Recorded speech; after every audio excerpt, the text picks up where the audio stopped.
अस्सलाम वालेकुम स्टूडेंट्स। आज हम chapter number 1 quadratic equations math 113 इसके शॉर्ट क्वेश्चन कर रहे हैं। क्वेश्चन नंबर 13 है x square minus 3x minus 18 is equal to 0। इसको हमने क्या करना था, ये हमारी स्टैंडर्ड फॉर्म होती है, इसको स्टैंडर्ड इक्वेशन कहते हैं। Quadratic equation, standard quadratic equation a x square plus b x plus c is equal to 0। X square के साथ जो बी होता है वो ए होता है, एक्स के साथ बी और कांस्टेंट जो है वो सी। यहाँ पे देखें एक्स स्क्वायर के साथ क्या है 1, तो ए इज इक्वल टू 1। एक्स के साथ -3, बी इज इक्वल टू -3 और कांस्टेंट जो है वो होता है सी इज इक्वल टू -18। ये हमारा क्वाड्रेटिक फार्मूला है। क्या होता है -b plus -b square -4ac/2a। अब हम इसमें वैल्यूज़ सब्सटीट्यूट करेंगे तो b इक्वल टू है -3 के, तो यहाँ पे हम b की वैल्यू पुट करेंगे तो -3 प्लस -3 का स्क्वायर और -4 इंटू ए की वैल्यू 1 है और सी की वैल्यू -18 और नीचे 2 और ए की वैल्यू है 1, तो ये इक्वल टू हो जाएगा 3 प्लस माइनस स्क्वायर रूट 3 का स्क्वायर लेंगे तो ये 9 और इन दोनों को मल्टीप्लाई करें तो ये 72 डिवाइड बाय 2 और 72 प्लस 9 कितना हो जाएगा, तो 72 प्लस 9 81 डिवाइड बाय 2, तो 81 का स्क्वायर रूट लेंगे तो ये आ जाएगा 9 डिवाइड बाय 2। तो एक दफ़ा प्लस करेंगे एक दफ़ा minus, 3 plus 9 divide by 2, 3 minus 9 divide by 2, 3 plus 9 12, 12 divide by 2 6, 3 minus 9 -6 divide by 2 -3, तो 6 और -3 ये इसका सॉल्यूशन सेट आ जाएगा। ये स्टूडेंट्स आपको समझ आ गई होगी।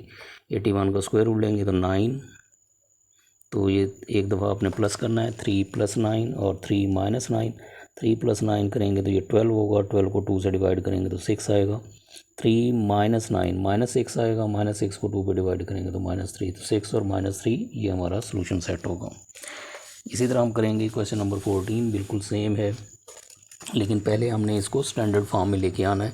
स्टैंडर्ड फॉर्म में लाने के लिए इन टर्म्स को इस साइड पे लेके आए तो ये आ जाएगा एक्स स्क्वायर -3x -2x, 6 इधर आएगा तो +6 हो जाएगा, +6 इज इक्वल टू 0, तो ये हो जाएगा x square -5x + 6 is equal to 0। अब स्टैंडर्ड फॉर्म में आ गया ये। तो एक्स स्क्वायर का कोएफिशिएंट a होता है तो a is equal to 1, x का कोएफिशिएंट b होता है तो b is equal to -5 and c is equal to 6। Constant term हमारी c होती है। अब क्वाड्रेटिक फार्मूला क्या था, x is equal to -b plus minus square root b square -4ac divide by 2a। अब इसमें वैल्यूज़ पुट करेंगे तो ये आ जाएगा -5 b की वैल्यू और ये माइनस फार्मूले का आएगा, प्लस माइनस स्क्वायर रूट लेंगे। अब b -5 है तो -5 का स्क्वायर लेंगे, -4a1 है और c 6 डिवाइड बाय 2 इंटू 1। अब इसे सिंप्लीफाई करेंगे तो ये आ जाएगा 5 plus minus square root 25 -24 divide by 2, तो ये आएगा 1, तो 1 का स्क्वायर रूट लेते हैं तो क्या आता है 1 ही आएगा। 5 प्लस माइनस 1 डिवाइड बाय 2, तो x is equal to 5 plus 1 divide by 2 और 5 माइनस 1 डिवाइड बाय 2, तो x किसके इक्वल आ जाएगा जी, x is equal to 5 plus 1 6 divide by 2 3, 5 minus 1 4 divide by 2, तो ये 2 होगा, तो सोल्यूशन सेट क्या आएगा 3 और 2। जी स्टूडेंट्स, ये उम्मीद काफ़ी है आपको ये क्वेश्चन समझ आ गए होंगे। क्वाड्रेटिक इक्वेशन का ये लास्ट क्वेश्चन है हमारा। क्वेश्चन नंबर है जी, ये क्वेश्चन नंबर है हमारा 15। तो इसे भी हमने क्वाड्रेटिक इक्वेशन से सॉल्व करना है। तो बिल्कुल सेम, एक्स स्क्वायर का coefficient a is equal to 3, X का coefficient b is equal to -5 और कांस्टेंट टर्म हमारी c होती है। क्वाड्रेटिक फार्मूला लगाएंगे, x is equal to -b plus minus square root लेंगे b square -4ac divide by 2a, तो ये आ जाएगा minus into -5 plus minus b square -5 का स्क्वायर -4, ए हमारा 3 है और सी -2 डिवाइडेड बाय 2 और ए 3। अब ये 5 हो जाएगा प्लस -25 माइनस माइनस प्लस, ये आ जाएगा 24 डिवाइड बाय 6। और इसे सॉल्व करेंगे तो ये हो जाएगा 5 + -49। तो 49 का स्क्वायर रूट लेंगे तो क्या आएगा 7। तो 5 ± 7 डिवाइड बाय 6। तो एक दफ़ा प्लस करेंगे 5 + 7 डिवाइड बाय 6 और 5 - 7 डिवाइड बाय 6। 5 + 7 कितना होता है 12। 12 डिवाइड बाय 6 2। 5 - 7 -2 डिवाइड बाय 6 तो -1/3। तो 2 और 1/3 ये हमारा क्या हो जाएगा सॉल्यूशन सेट। ठीक है जी, उम्मीद काफ़ी है आपको समझ आ गई होगी। क्वेश्चन नंबर 16 है जी, डिस्कस नेचर ऑफ रूट्स। अब यहाँ पे टॉपिक थोड़ा सा हमारा चेंज हुआ। पहले हमने क्वाड्रेटिक इक्वेशन को सॉल्व करना सीखा था, अब हमने नेचर ऑफ रूट्स बतानी है। अब नेचर ऑफ रूट्स क्या होती है, पहले तो हमने ये देखना है कि रूट्स क्या होते हैं।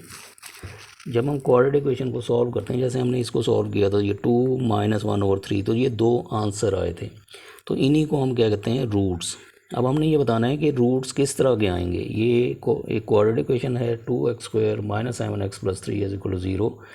हमने ये बताना है कि ये इसके आंसर्स किस तरह के आएंगे। आंसर निकाल के नहीं बताना, हम इसको डायरेक्ट एक मेथड से करेंगे। वो एक है जी डिस्क्रिमिनेंट, उसको हम कहते हैं डिस्क्रिमिनेंट। डिस्क्रिमिनेंट इक्वल टू होता है b² - 4ac। डिस्क्रिमिनेंट का मतलब डिस्क्रिमिनेशन होता है फ़र्क डालना।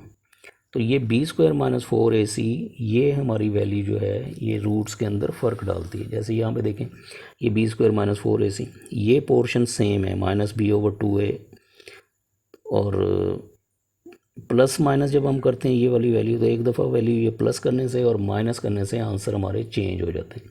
तो इसलिए इसको हम कहते हैं डिस्क्रिमिनेंट। अब हमारे जो रूट्स हैं वो इसके ऊपर डिपेंड करते हैं। अब इसमें 2-3 बातें आपने याद रखनी है, वो ये कि अगर b² यानी डिस्क्रिमिनेंट b² - 4ac = 0 हो, तो फिर आपने लिखना है कि रूट्स क्या होंगे, रूट्स आर इक्वल। एक बात तो ये तय है कि रूट्स क्या होंगे इक्वल। और अगर b² - 4ac 0 ना हो तो फिर क्या होगा, फिर क्या होगा, ये होगा <0। अब जब ये <0 होगा तो फिर रूट्स हमारे क्या होंगे, अब इक्वल तो नहीं होंगे, तो इसका मतलब है रूट्स क्या होंगे अनइक्वल। और अगर b² - 4ac, अगर b² - 4ac इक्वल टू 0 नहीं है तो या <0 होगा या फिर क्या होगा <0। अब <0 की सूरत में भी रूट्स क्या होंगे, रूट्स आर अनइक्वल। ये पहली बात आपको समझ आ गई। क्या, अगर 0 के इक्वल होगा तो रूट्स इक्वल होंगे, और अगर 0 से लेस होगा तो रूट्स अनइक्वल होंगे, 0 से ग्रेटर होगा तब भी अनइक्वल होंगे। इक्वल कब होंगे, जब ये 0 के इक्वल होगा। अब दूसरी बात, जब ये <0 होता है तो फिर ये रूट्स होते हैं इमेजिनरी। नंबर 2 तरह के होते हैं, एक को हम कहते हैं रियल नंबर और एक को हम कहते हैं हम कम्प्लेक्स नंबर या इमेजिनरी नंबर। अब जब ये <0 होता है तो फिर ये इमेजिनरी होंगे। अब यहाँ <0 नहीं है और यहाँ भी <0 नहीं है, तो फिर क्या होंगे, फिर इसका मतलब है रूट्स क्या होंगे रियल। 2 बातें समझ आ गई। पहली हमने देखना है 0 के इक्वल होगा तो इक्वल होंगे, 0 के इक्वल नहीं है तो अनइक्वल होंगे। दूसरी बात आपने चेक करनी है कि अगर <0 है तो इमेजिनरी होंगे, <0 नहीं है तो रियल होंगे। तीसरी बात आपने यहाँ से देखनी है कि अगर परफेक्ट स्क्वायर होगा तो, परफेक्ट स्क्वायर वो होता है जिसका हम स्क्वायर ले सकते हैं, जैसे 4 है 1 है, 9 है, 16 है, ये किसी का स्क्वायर बनता है। फिर रूट्स क्या होंगे? रैशनल। और अगर परफेक्ट स्क्वायर ना हो, नॉट परफेक्ट स्क्वायर हो, तो फिर क्या होंगे? फिर होंगे इर्रेशनल। तो ये 2-3 बातें आपने याद रखनी है। अब पहली बात दोबारा सुन लें। पहली बात, अगर आपको ये समझ आ गए तो अगले 5 क्वेश्चन हमारे हो जाएंगे। डिस्क्रिमिनेंट आपने देखना है। डिस्क्रिमिनेंट क्या है? अगर b² - 4ac 0 के इक्वल हो तो रूट्स क्या होंगे? इक्वल। अब 0 के अगर इक्वल नहीं है तो फिर लेस देन 0 होगा या ग्रेटर देन 0 होगा। तो दोनों सूरतों में ये रूट्स क्या होंगे? अनइक्वल। और फिर अगर लेस देन 0 हो तो रूट्स क्या होते हैं? इमेजिनरी। और अगर लेस देन 0 नहीं है तो फिर क्या होंगे? रियल। और अगर ग्रेटर देन 0 हो तो फिर आपने चेक करना है कि वो परफेक्ट स्क्वायर है या नहीं है। परफेक्ट स्क्वायर होगा तो रैशनल होंगे, परफेक्ट स्क्वायर नहीं है तो इर्रेशनल होंगे। अब आते हैं जी क्वेश्चन की तरफ। क्वेश्चन में हमने नेचर बतानी थी। तो स्टैंडर्ड फॉर्म में a इज़ इक्वल टू क्या होगा?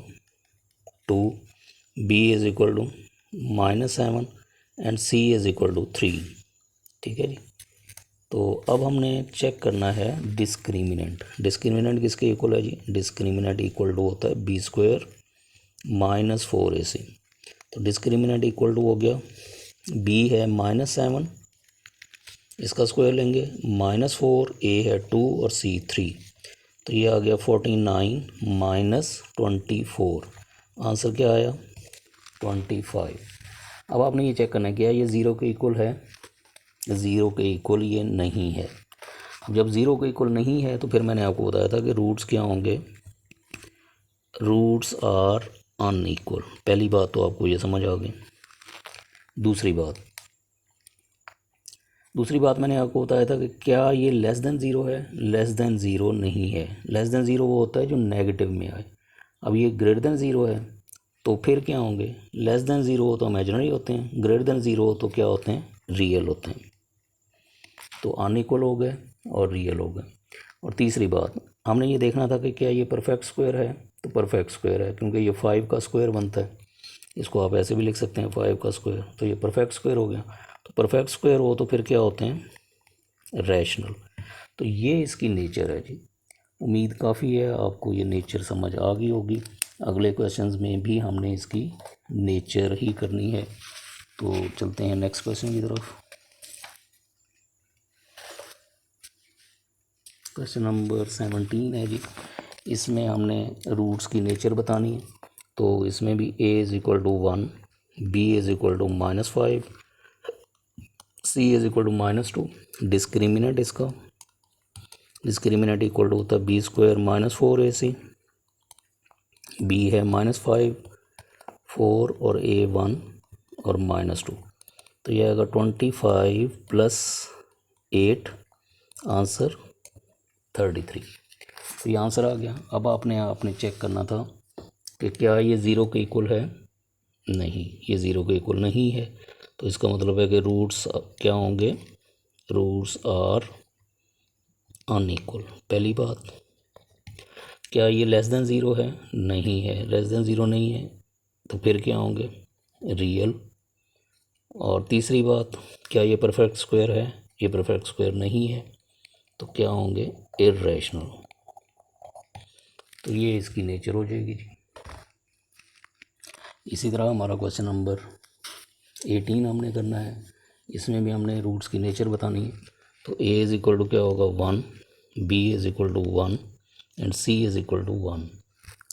तो अब हमने डिस्क्रिमिनेंट देखना है। डिस्क्रिमिनेंट इक्वल टू होता है b² - 4ac।